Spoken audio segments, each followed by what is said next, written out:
Hello and welcome to my preview for the F1 2012 Grand Prix in Japan, SUZUKA. So this is a Grand Prix I always really enjoy watching. The track looks amazing when they go around the first sector and the bends and stuff. It's definitely an entertaining track to watch. Obviously Jenson Button won it last year. Quite an emotional victory for Jenson Button. Obviously his girlfriend comes from Japan, I think she's half Japanese.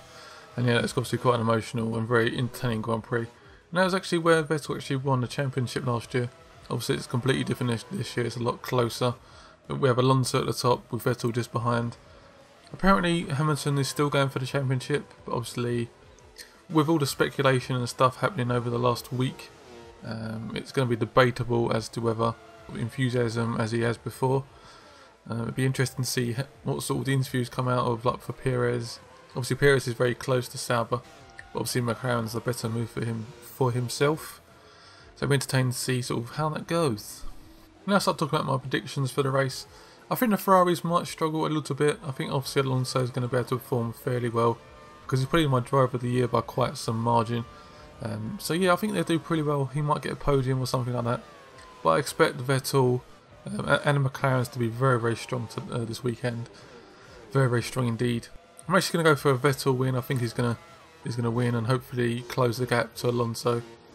I reckon Hamilton might still have quite a good race, but obviously perhaps not putting in the same amount of effort he might have in previous races, which is obviously very unfortunate for the championship.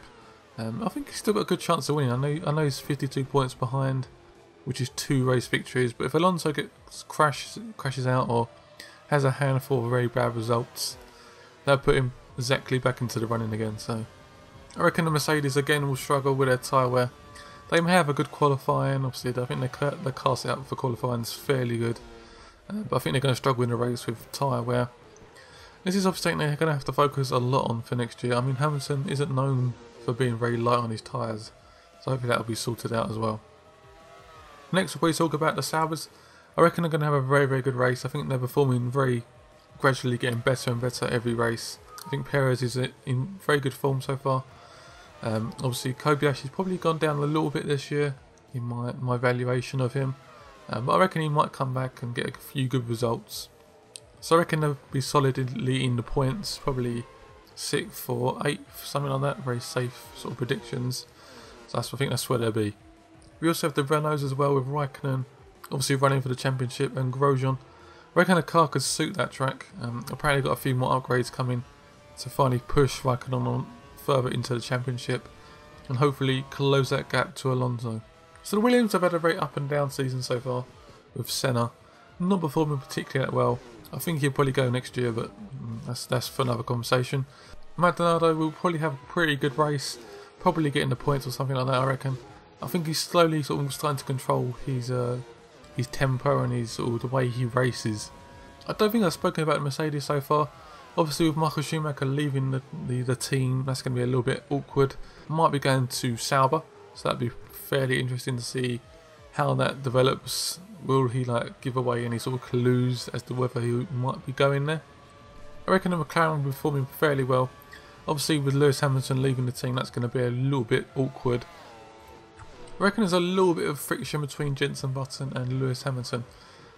So ever since Lewis Hamilton leaked the information on Twitter, I feel like there's been a little bit of tension, a little bit underlining sort of anger towards each other, which might come out during the race. We don't know. Obviously, I'm guessing Jenson's been holding him back a little bit because he's still being his teammate, but I reckon that could change in this race. So the Marissas performed a lot better in the last race. I think they come 12th. I think that's the highest place position for the bottom 3 teams. So that puts him in 10th place in the Constructors' Championship, which gives them a lot more money and a lot more resources to develop their car for next year. But obviously I think Caterham will hopefully come back fighting and trying to perform better and hopefully develop their car more for next year, and hopefully they'll be fighting with some of the top teams next year. I'm still disappointed with how the bottom 3 teams come into the sport. They haven't really made an impact yet. I know Caterham are doing reasonably well, but nothing special. So hopefully they can keep on improving throughout the last races. Hopefully develop a really strong car for next year. But it could be a very interesting Grand Prix. I think the top sort of 10 points positions could be fighting out quite aggressively because some of the cars are really, really strong at the moment. Got the Williams, the Saubers, the Force Indias, Mercedes, McLaren, Red Bull and Ferrari all performing pretty well, and the field feels very, very packed and very, very close. Anyway, thanks for watching this part, hope you enjoyed. Thanks for watching this preview for the Japanese Grand Prix. I hope you enjoyed the video. Make sure you smash that like button to death, leave a little comment below and come back soon. Thanks for watching.